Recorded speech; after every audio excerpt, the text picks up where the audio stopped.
Bonjour à tous, aujourd'hui on se retrouve pour une nouvelle vidéo sur le second degré. À la base, je comptais faire une vidéo assez synthétique et assez courte, vu que c'était un rappel pour les premières, mais je me suis dit il y a aussi des secondes.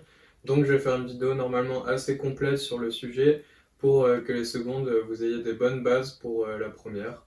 Donc on va d'abord étudier la forme canonique, puis les équations et une équation du second degré. Bonne vidéo. Premièrement, il faut savoir qu'un polynôme du second degré s'écrit sous la forme y est égal à ax carré plus bx plus c, avec a qui est forcément différent de 0, parce que sinon le x carré il s'annule, et donc du coup on revient à une équation, un polynôme du premier degré. Donc voilà, c'est une petite mise en situation. Maintenant on va passer à la forme canonique. Donc la propriété, c'est tout polynôme du second degré de la forme f de x est égal à ax carré plus bx plus c, donc toujours avec a différent de 0. Elle peut s'écrire sous la forme f de x qui est égal à a facteur de x moins alpha plus bêta, avec alpha qui est égal à moins b sur 2a et bêta qui est égal à moins, là il faut faire attention, il y a un moins devant la barre de fraction, donc moins b carré moins 4ac divisé par 4a, ou encore bêta qui est égal à f de alpha. Donc ça c'est la forme canonique. Il y a toute une démonstration, mais je vais pas la faire parce que les premières on l'a déjà fait, et les secondes vous allez la faire. Elle est pas très compliquée mais assez longue. Donc du coup je vais juste noter la propriété et faire un exemple juste après, mais il n'y aura pas de démonstration pour cette propriété. Donc pour l'exemple, on va mettre ensemble sous forme canonique la fonction f de x qui est égale à 2x carré moins 4x plus 5. Donc je vais détailler les étapes une à une et vous montrer comment de ça on passe à la forme canonique. Donc la première étape, on va essayer de, à partir de cette écriture, essayer de montrer un facteur commun pour factoriser cette expression. Donc du coup ici, on voit qu'on a 2 fois x carré moins 2 fois 2x, vu que 2 fois 2x ça fait 4x, plus 2 fois 5 demi, vu que si on fait 2 fois 5 demi, les deux s'annulent, il reste bien 5. Donc là, on a mis en évidence un facteur commun, on va pouvoir factoriser. Du coup, on factorise par 2, on obtient 2 facteurs de x carré, moins 2x, ce qui reste ici, plus 5 demi, ce qui reste ici. Là, maintenant, on va encore essayer de factoriser en faisant apparaître, cette fois-ci, une identité remarquable. Ici, on a x carré moins 2x. En fait, il manque quelque chose, mais on se dit, on a un début de a carré moins 2ab, avec b qui est égal, a qui est égal à x. Maintenant, il faut trouver b. Donc, pour qu'il y ait une identité remarquable, x carré moins 2x plus 1, on a a carré, b carré, 2 fois ab, donc a qui est égal à x et b qui est égal à 1, on a bien 2x. Sauf qu'ici on rajoute un plus 1, donc il faut mettre moins 1 pour que ça soit égal à 0, pour pas modifier l'égalité. Donc du coup on obtient 2 facteurs de x carré moins 2x plus 1 moins 1, plus 5 demi. Et ça revient bien à ça, vu que plus 1 moins 1 s'annule, ça fait 0. Donc du coup, là, on peut factoriser avec l'identité remarquable. On obtient 2 facteurs de, entre parenthèses, x moins 1 au carré. C'est bien notre identité remarquable, on a factorisé. Là, on n'oublie pas de garder le moins 1, c'est important pour garder l'égalité. Moins 1 plus 5 demi. Donc du coup, moins 1 plus 5 demi, on peut le simplifier en 3 demi. On a donc 2 facteurs de, entre parenthèses, x moins 1 au carré plus 3 demi. Là, on n'est pas totalement à la forme canonique, mais presque. Pour avoir la forme canonique, il faut faire passer le 3 demi de l'autre côté des parenthèses. Donc on développe le 2 sur le 3 demi, les deux vont s'annuler, il reste 3. On est bien sous la forme canonique, on a passé f de x, qui était un polynôme du second degré, sous sa forme canonique avec a, donc on a bien le a, facteur de x moins alpha, donc alpha c'est 1, au carré, plus 3, donc 3 c'est bêta, on est bien sous la forme canonique. Il existe aussi une deuxième méthode où on calcule d'abord alpha puis ensuite bêta, puis comme on a le a, le b, on peut mettre sous la forme canonique directement. Donc en calculant alpha, si on se rappelle de la formule, c'est moins b sur 2a, donc moins b c'est moins 4, donc 4. divisé par 2 fois a c'est 2, donc 2 fois 2, 4. 4 divisé par 4, c'est 1. On retrouve bien le alpha de tout à l'heure. Ensuite, si on fait f de 1, on a 2 fois 1 au carré, moins 4 fois 1 plus 5. Donc 2 fois 1 au carré, ça fait 2, moins 4, plus 5, 2 moins 4, moins 2, plus 5, 3. On retrouve à nouveau le bêta qu'on avait trouvé tout à l'heure. Donc du coup, on peut l'écrire, d'où f de x est égal à a facteur de x moins alpha au carré plus bêta. On remplace par les valeurs qu'on a calculées. Donc on a bien f de x qui est égal à 2 fois x moins 1 au carré plus 3. On retrouve la même chose que tout à l'heure, c'est deux méthodes. Celle-là, elle peut peut-être paraître plus rapide, vous pouvez utiliser celle que vous préférez. On peut maintenant passer au grand 2. Donc le grand 2, c'est le lien avec les extrémas. Donc on va pouvoir étudier le sens de variation d'un polynôme du second degré et étudier ses extrémas, donc voir si f admet des minimums ou des maximums sur R. Donc pour cela, on connaît une propriété, soit f, une fonction polynôme du second degré définie sur R par f de x est égal à x plus ax carré plus bx plus c avec a différent de 0. Donc on a bien un polynôme du second degré. Si a est positif, donc si ici on a une valeur positive, alors f est décroissante sur moins l'infini alpha, donc alpha on se rappelle de la forme canonique de la dernière fois, et elle est croissante sur alpha plus l'infini, et cette fonction, elle admet un minimum en x est égal à alpha égal à bêta. Donc là, comme ça, avec des mots, avec une propriété, c'est pas forcément très facile de visualiser. Donc ensuite, je ferai une représentation graphique, puis un tableau de variation. Ça sera un petit peu plus clair. Et donc, à l'inverse, si A est négatif, donc si A prend une valeur négative, alors f est croissante sur moins l'infini alpha et décroissante sur alpha plus l'infini. Et cette fois-ci, f admet un maximum en x est égal à alpha égal à bêta. Donc je vais représenter tout ça avec un graphique et ça sera un petit peu plus clair. Donc voici la représentation graphique des deux cas, donc avec alpha positif ou alpha négatif. Donc quand alpha est négatif, on voit bien que l'allure de la courbe, elle est décroissante jusqu'à x qui est égal à alpha, et ensuite croissante à partir de x est égal à alpha jusque plus l'infini. Et donc on voit que cette courbe en x est égal à alpha admet un extrémum. Cet extrémum c'est un minimum, pourquoi? Parce qu'il n'existe pas de valeur inférieure à cette valeur ici. Et cette valeur c'est f de alpha ou encore bêta. On avait vu que f de alpha c'était égal à bêta. Donc c'est bien un minimum vu qu'il n'existe pas de valeur inférieure à bêta. A l'inverse, quand a est négatif, on voit que l'allure de la courbe, c'est d'abord croissant de moins l'infini jusqu'à x est égal à alpha, puis décroissant à partir de x est égal à alpha jusque plus l'infini. Encore une fois, f admet un extrémum. Cet extrémum, cette fois-ci, c'est un maximum, parce qu'il n'existe pas de valeur supérieure à bêta. Et donc, c'est f de alpha qui est égal à bêta, donc le maximum de f sur R. Et voici une dernière représentation, cette fois-ci avec les tableaux de variation. Donc en x, on représente bien moins l'infini, alpha plus l'infini, vu qu'on sait qu'en alpha, il y a un changement de variation.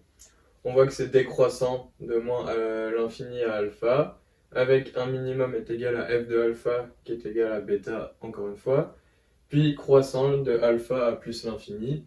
Et à l'inverse, quand a est négatif, donc comme tout à l'heure, croissant sur moins l'infini alpha avec un maximum est égal à bêta ou encore f de alpha, puis décroissant de alpha à plus l'infini. On va faire un petit exemple ensemble sur cette partie 2, puis ensuite on pourra passer à la résolution d'équations et d'inéquations. Donc l'exemple, c'est donner les variations sur R de la fonction définie, encore une fois sur R, par f de x qui est égal à moins 3x carré moins 6x plus 18. Donc on va faire cet exemple ensemble. Donc pour répondre à cette question, il faut d'abord affirmer que f est une fonction de polynôme du second degré. Sans ça, on ne peut pas dire la suite. C'est important cette première phrase, c'est pour poser un peu le contexte. Vu qu'on reconnaît bien quelque chose de la forme ax carré plus bx plus c avec a qui est égal à moins 3, donc différent de 0. B qui est égal à moins 6 et C qui est égal à 18. On a bien un polynôme du second degré. Donc on peut dire que f est une fonction polynôme du second degré. Ensuite, il faut étudier le signe de a. On voit que a ici c'est moins 3. Donc du coup, moins 3 c'est négatif, donc a est négatif, égal à moins 3. Donc f est croissante sur moins l'infini alpha et décroissante sur alpha plus l'infini, comme on avait vu grâce à notre propriété juste avant. Donc comme c'est une propriété, on peut dire ça. Je n'ai pas fait la démonstration, mais c'est pas grave, on la fera en cours parce qu'elle est un peu longue. Donc du coup, on précise avec alpha qui est égal à moins b sur 2a, encore une fois grâce aux propriétés qu'on avait vues. Donc moins b c'est moins 6, donc 6. 2 fois a c'est moins 3, donc 2 fois moins 3 ça fait moins 6. Donc du coup on a moins 1. Donc alpha est égal à moins 1. Et ensuite on étudie les extrémums de f. Donc f admet un maximum sur R, un maximum pourquoi? Parce que la fonction elle est croissante puis décroissante parce que a est négatif. Et donc admet un maximum sur R, atteint x est égal à alpha, on l'avait vu dans notre propriété, est égal à moins 1, vu qu'alpha est égal à moins 1. Et ce maximum c'est bêta, et bêta c'est f de moins 1.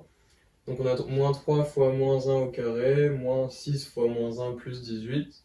On calcule le tout et on trouve 21. Donc voilà, on a donné les variations de la fonction et en plus de ça, on a étudié ses extrémums. On peut maintenant passer au grand 3, donc on va étudier les équations et les inéquations, donc leur résolution, donc des équations du degré 2, donc des polynômes du second degré. Il y a énormément de démonstrations juste avant, je vais pas les faire, je vais encore une fois donner juste la propriété parce que la démonstration elle peut paraître un petit peu difficile pour certains et puis elle est quand même assez longue et j'ai pas envie que la vidéo elle dure non plus une éternité. Donc j'ai abrégé, j'ai juste donné la propriété, on va voir comment résoudre les équations. Pour les premières, encore une fois, on a déjà fait la démonstration, et pour les secondes, vous la verrez l'année prochaine. Donc il n'y a pas de souci, ici c'est juste un rappel ou une approche, une première approche des équations du second degré.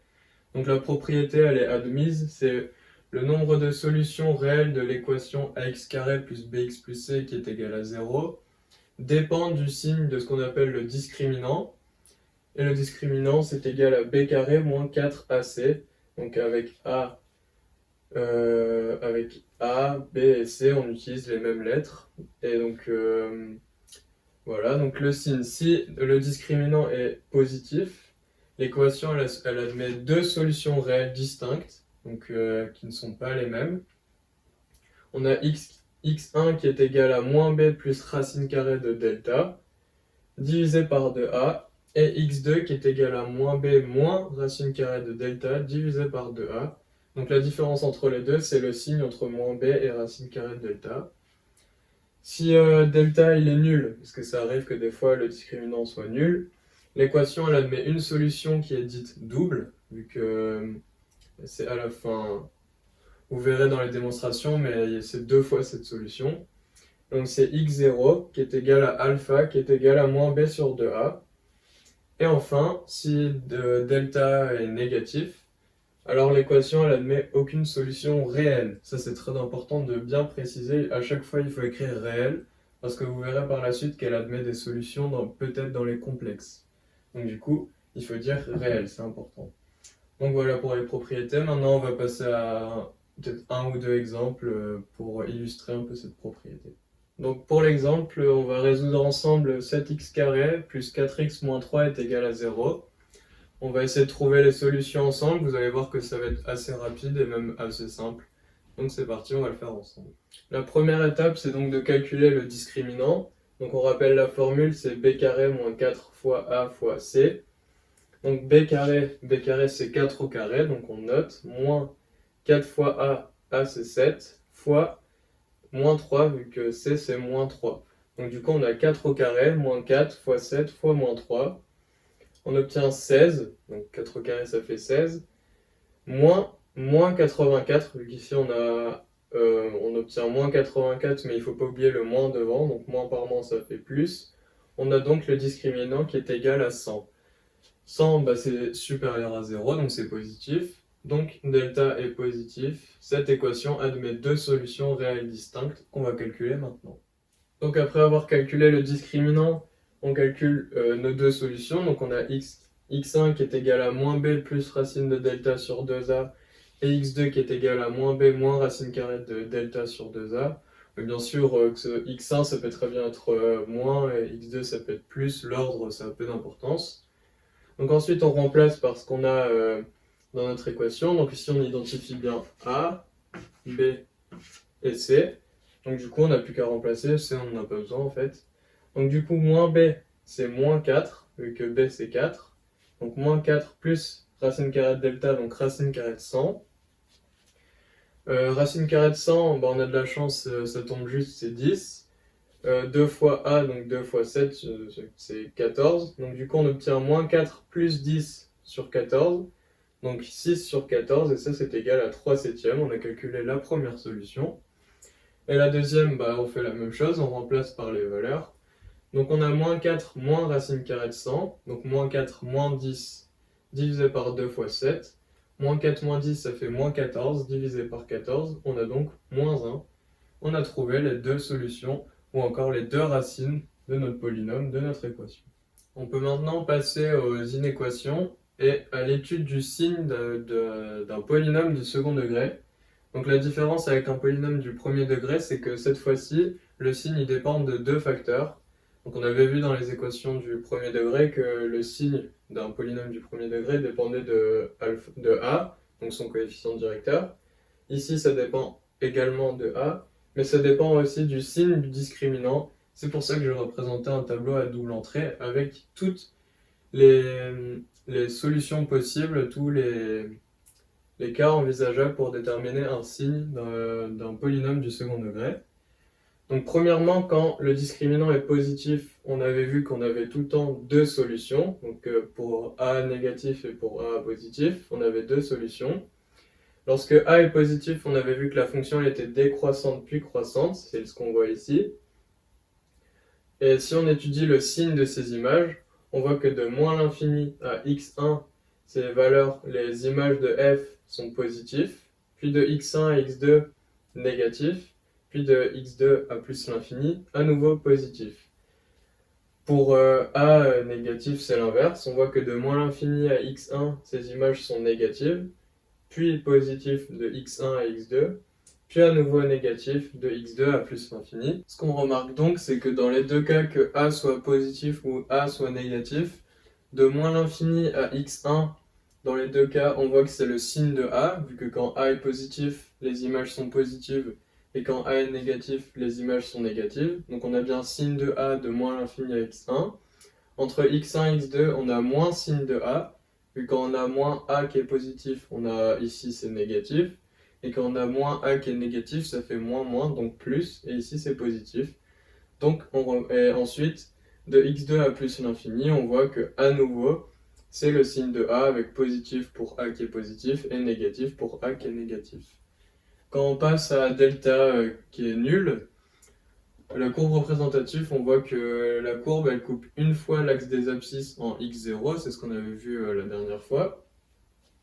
Et les images, pour a positif, elles sont tout le temps positives, sauf nul en x qui est égal à 0. Et tout le temps négatives pour a qui est égal à 0, sauf en x où c'est nul. Donc encore une fois, on remarque qu'on a signe de a, signe de a.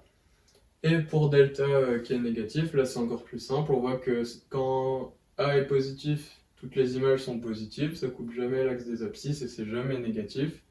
Et quand a est négatif, les images elles sont tout le temps négatives, ça coupe jamais l'axe des abscisses. Donc on remarque que c'est comme ici, sauf qu'il n'y a pas de valeur nulle, c'est signe de a, signe de a. Donc je vais globaliser tout ça dans un tableau de signes. Donc j'ai réécrit ce que j'ai dit juste avant, mais cette fois-ci sous forme de tableau de signes. Donc on retrouve nos trois cas de figure avec le signe de delta. Quand le delta est positif, on avait bien vu qu'on avait de moins l'infini à x1, on avait signe de a. Puis ensuite c'est nul en x1. Puis ensuite on a moins signe de a de x1 à x2. Puis à nouveau nul en x2. Et enfin à nouveau signe de a de x2 à plus l'infini. Pour le delta qui est nul, on avait vu qu'il y avait une seule valeur qui était nulle, c'était x0. et que sinon, de moins l'infini à x0 et de x0 à plus l'infini, c'était dans les deux cas sin de a. Et enfin, quand le discriminant était négatif, on avait vu qu'on n'avait pas de valeur qui annulait l'expression, et que les images, c'était tout le temps les mêmes que le sin de a, donc on a sin de a dans notre tableau de signes.